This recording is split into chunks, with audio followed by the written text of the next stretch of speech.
So now we got this story out of RT. Italy's intention to back China's Silk Road is a message to maximize EU interests. And after this video, we're gonna look into what is the new Chinese Silk Road Belt and Road initiative. So that's coming up in the next video. But this is interesting because China's economic influence is spreading, and they're investing a lot of money into building ports and setting up trade agreements and setting up incentives for other countries to trade with them.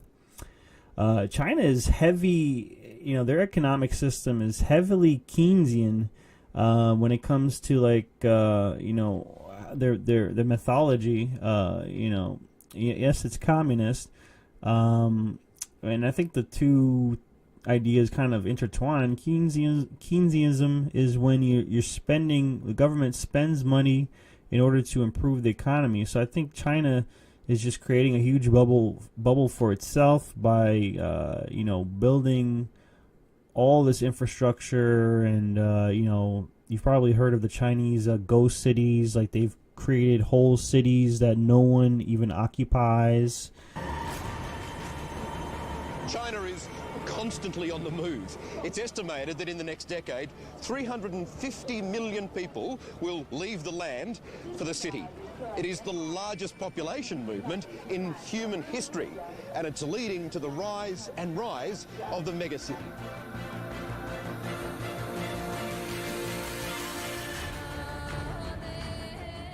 The old gives way to the new. Entire cities emerge, seemingly from nowhere. Well, it's absolutely phenomenal. And when you look at the scale of the cities, Chongqing, 31.5 million people in Chongqing. And most people have never heard of it. Melbourne architect Robert Caulfield is among the experts who've been invited in by the Chinese. They like his grand designs and have awarded him prized contracts to transform not just a few blocks, but entire cities. Just over in that area there will be the new hub. From sketch to animation to construction, it all happens at dizzying speed. One of our projects, they were actually putting in the roads before we'd even finished the drawings, and we just couldn't produce it fast enough. So as quick as you're drawing it, they're building it? Well, quicker than we were drawing it. It's like China Inc. It's like a corporation with the 5-year plan, everyone going in the one direction. I've had it suggested to me that doing business with the communists is good because they make a decision. Well, they do make decisions. It's that full throttle philosophy that has transformed cities like Shanghai, no matter what the cost.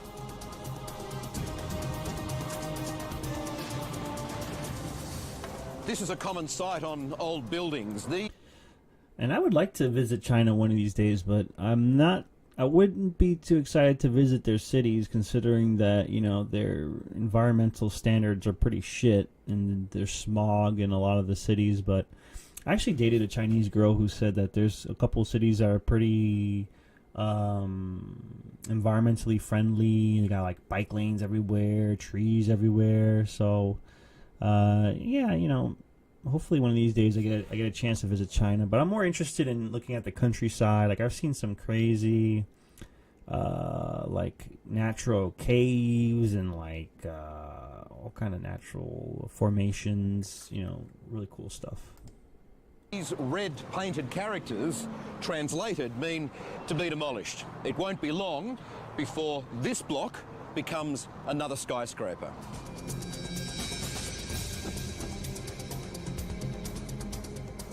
In the middle of this soaring metropolis, we come across a grand old traditional Chinese house, marked for destruction. Ni hao. Ni hao. Good to meet you. Mrs. Shi and her family have lived here for 70 years, and that protest banner in the window lets everyone around here know they don't want to move.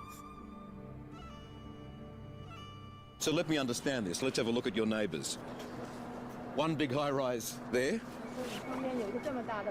Another big high-rise there.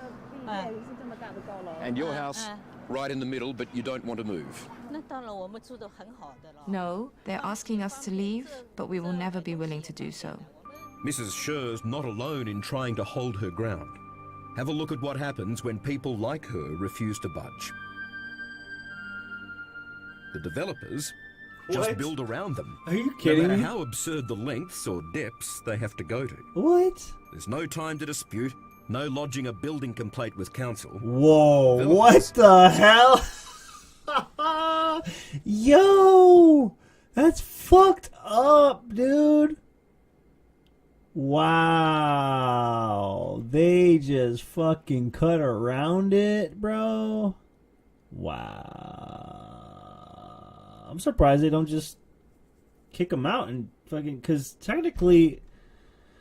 I don't know how real estate works in China, but this girl I dated, she told me, like, that you don't really own your property. You kind of just, you know, you like, even if you buy a house, like, you don't necessarily, I don't know. Simply move too fast. And the new buildings appear as quickly as it takes to demolish the old ones. This 30-story hotel went up in just 2 weeks. So basically, prefabricated floor Look how plates many and people. prefabricated. Look how many people are working on it too. Like, and they're just up and around. You see a construction site in New York City, and you see like half the people are chilling, having their lunch break because they're unionized usually. Walls that are all just moved in and put in place by a crane. It's like a big Lego set. The danger with that sort of development is that there is the risk of a lot of buildings being built that all look the same. However, this unfathomable ambition to rehouse hundreds of millions of citizens has created some truly bizarre anomalies.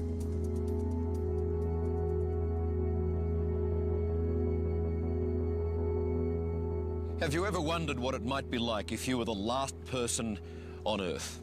Well, I'd imagine that it would be something like this. And I've got to tell you, it is a very strange and eerie feeling. Everything is here, an entire city. All the buildings, the roads, schools, hospitals, you name it. Everything that is, except the people. And looking around, there is not a soul to be seen.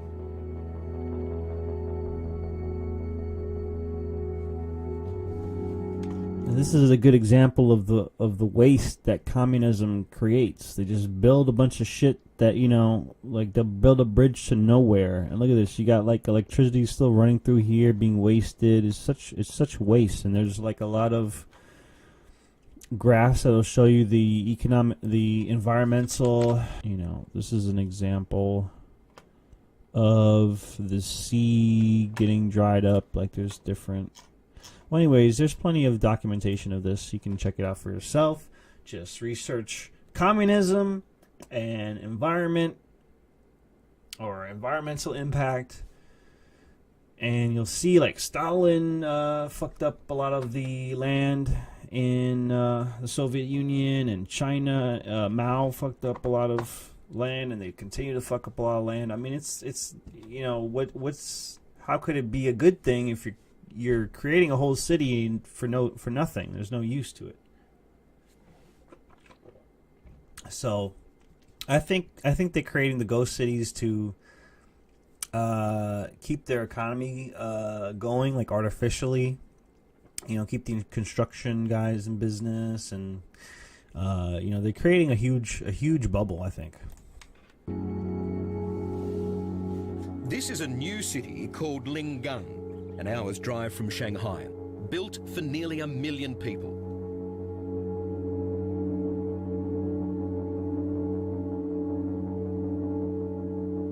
It's almost like a cardboard cutout of a city, and in some places, a giant facade.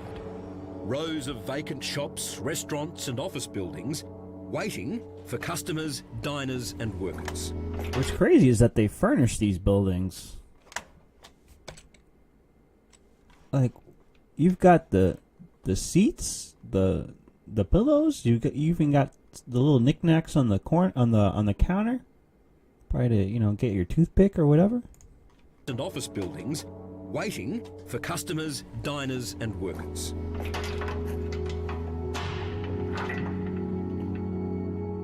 When when you walk around these ghost cities, what are your thoughts? What are my thoughts? Well, I mean, I'm gobsmacked. I mean, I'm gobsmacked that there are so many malls and empty apartments just standing vacant, and yet they're still building more. It doesn't seem to make sense. Hong Kong-based financial analyst Gillam Tulloch says neither he nor the world has ever seen anything like the phenomenon of China's ghost cities.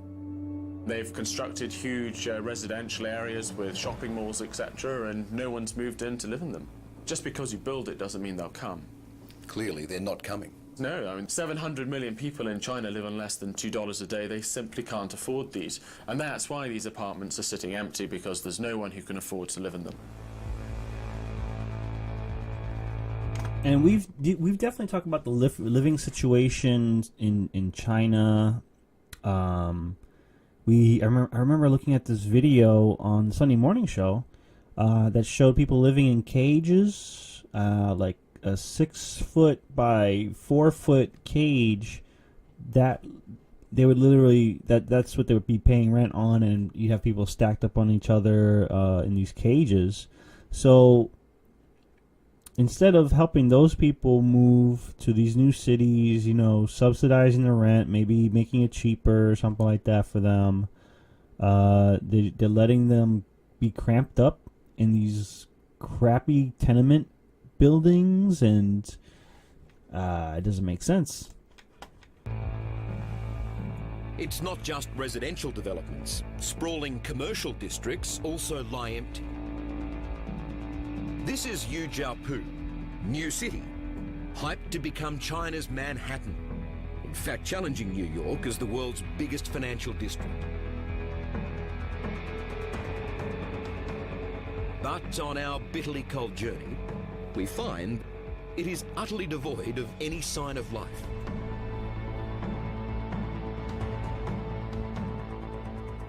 This is one of the more staggering sights I think I've seen. It's an entire city, quite literally, frozen in time.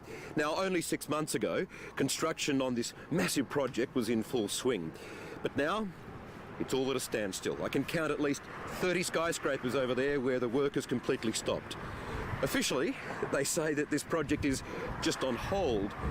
But you've got to say, especially in these sub-zero temperatures, the future of this city looks especially bleak.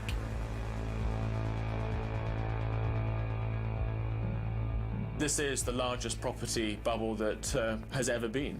Selfishly, from Australia's point of view, we like this bubble because we keep shipping iron ore and other raw materials to China so they can keep building these cities. Yeah, I wouldn't give up the day job, as they say.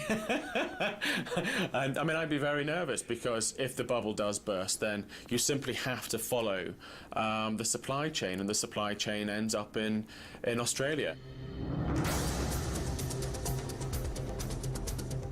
But for the Australians helping to build the new China, all this construction makes perfect sense when you remember China's booming population, thriving middle class, and unwavering drive to become the world's dominant superpower.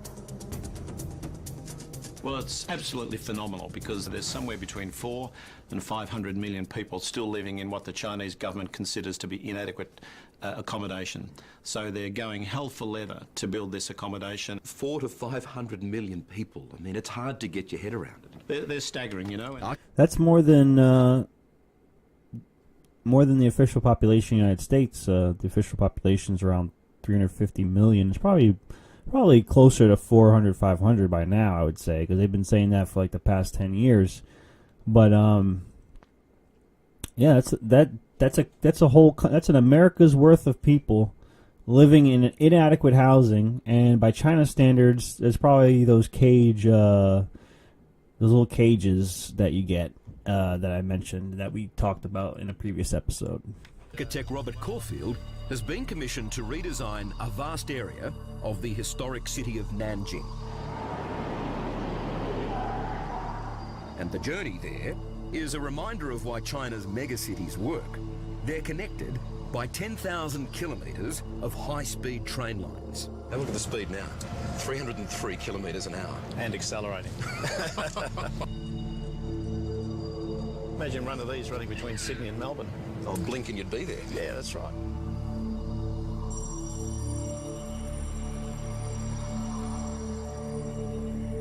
It's got a very long and rich history. Nanjing was once the ancient capital of China, home to the Ming dynasty and a revered site. It's now entrusted to an Australian architect with some big ideas. We're proposing a cable car system that goes right along the front of the lake.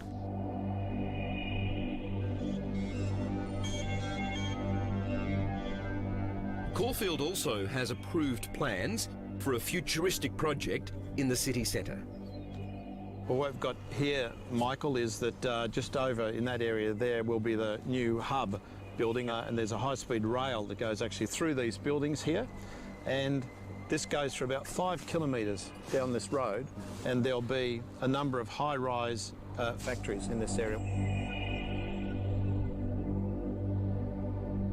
I mean, it's one thing to sit in your Melbourne office and dream up this amazing renovation of a city, but to be standing here and seeing it underway. It is quite remarkable. It happens so quickly. Yeah. And there's 24 square kilometres in this master plan area that we've done. That's enormous. That just seems to be the way things roll. All right, so you get the idea. You know, they're creating a huge real estate bubble, spending a lot of money, the Chinese are.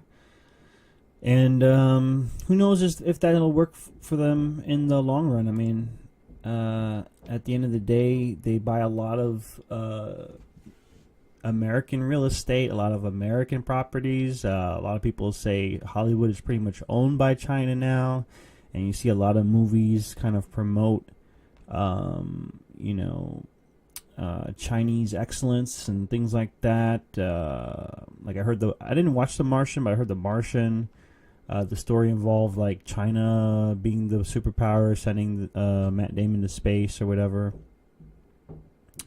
And they're definitely are for the idea of a global government. Because they want to be the head of that global government. They want to control everything. That's kind of what communism does. It's, you know, it's like a virus that tries to replicate and spread. Because it gives a small group of people a lot of power and a lot of authority, unquestionable power and authority. First, then, European nations and the US are concerned over Italy's determination to take part in China's global trade network, the so-called Belt and Road Initiative. Chinese President Xi Jinping is due in Italy later Thursday to discuss the details of a possible agreement. Marina Kochneva's got more. The bad boy or the godfather of Euroscepticism, Italy is once again testing relations with the EU, with Rome now pushing to join China's Road and Belt Initiative. It's reportedly setting off alarm bells in Brussels and getting backs up in Washington too. Italy is a major global economy and great investment destination. No need for Italian government to lend legitimacy to China's infrastructure vanity project. Endorsing Belt Road Initiative lends legitimacy to China's predatory approach to investment and will bring no benefits to the Italian people.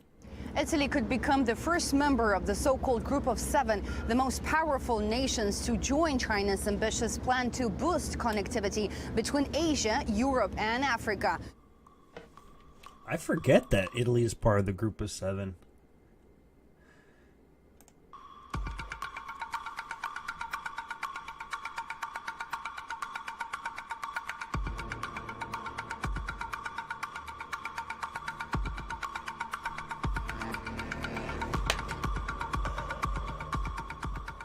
Local businesses will likely view the project as a positive, with major ports being revamped and investment into the millions of dollars. It's got the Italian press already speculating over a once-forgotten port becoming China's gateway to Europe. The port of Trieste is returning to the logistical role for Europe that it had for the old Austro-Hungarian Empire.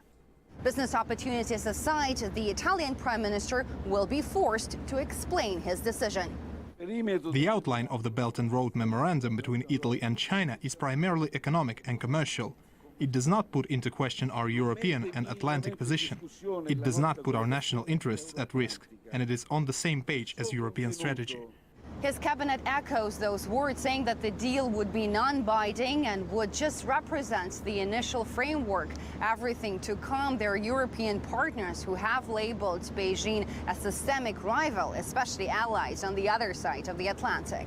It's called One Belt, One Road, and it's global. And if you look at the spots where they're engaging in, you see some geopolitical and military aspects. We will not allow China to develop its so-called One Belt, One Road strategy. Even China's cutesy promos haven't helped change Americans' minds. The belt connects to land, the road moves on the sea. The promise that they hold is joint prosperity. We're breaking barriers, we're making history. We share the goodness now. After Italy, the Chinese leader is planning his next stop in Paris. But here, the expectations of talks going well are not as promising. All right, so understandably, you know, the Western world is a little bit is very wary of China spreading its economic tentacles throughout Europe. That puts in jeopardy, you know, the alliances and trade deals that United States and European powers, other European and other European powers other than Italy, you know, the deals that they have with Italy. So this next video gives a better idea of what this Belt and Road Initiative is, and it's from Vox, this video. China's $1 trillion plan to dominate global trade. There's a new highway in Pakistan and a new rail terminal in Kazakhstan. A seaport in Sri Lanka recently opened, as well as this bridge in rural Laos. What's interesting is that they're all part of one country's project that spans 3 continents and touches over 60% of the world's population. If you connect the dots, it's not hard to see which country that is. This is China's Belt and Road Initiative, the most ambitious infrastructure project in modern history that's designed to reroute global trade. And it's how China plans to become the world's next superpower.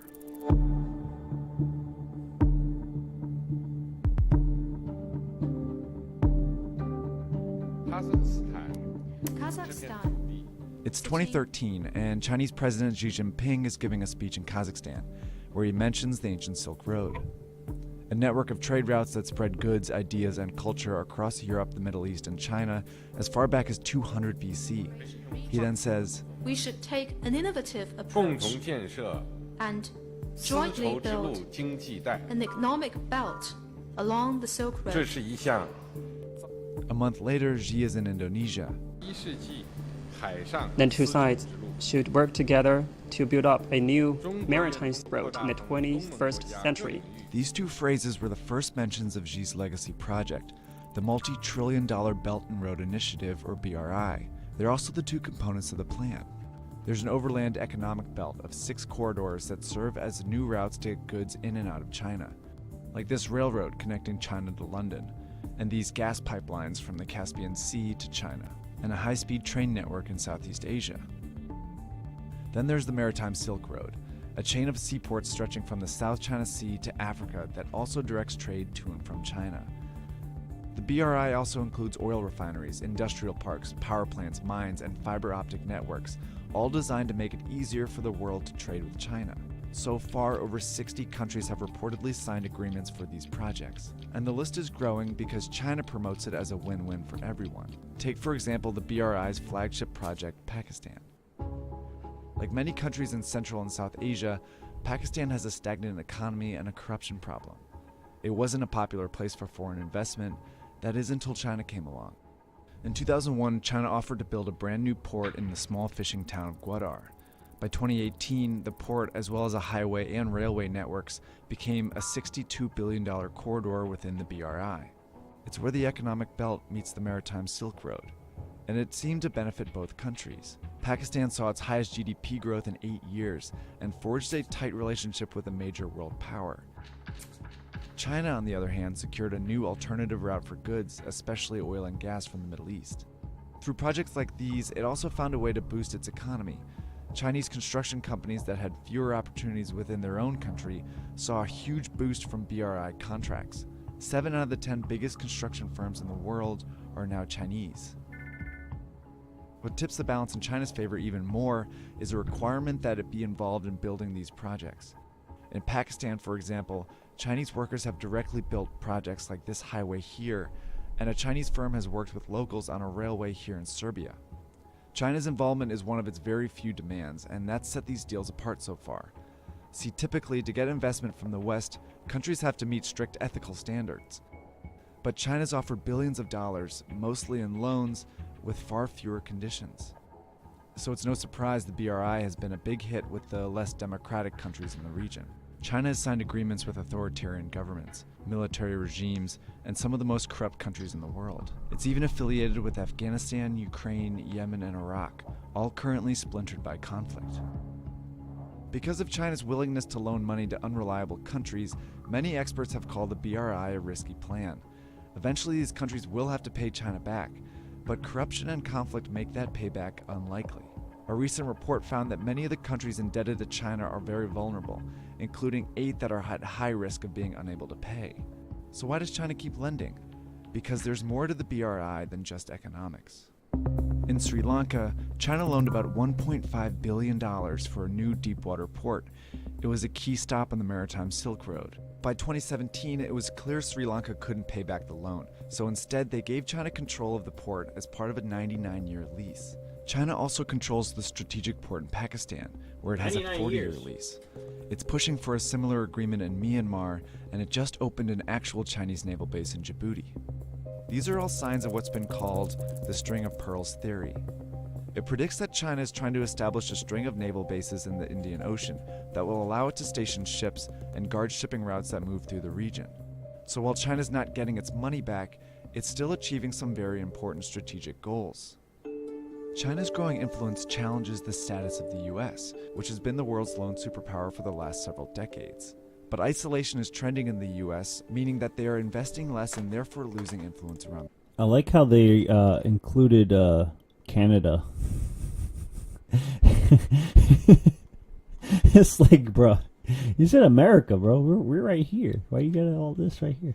The world. The BRI is China's way of leveraging power to become a global leader. By building relationships and taking control of global trade, China's well on its way.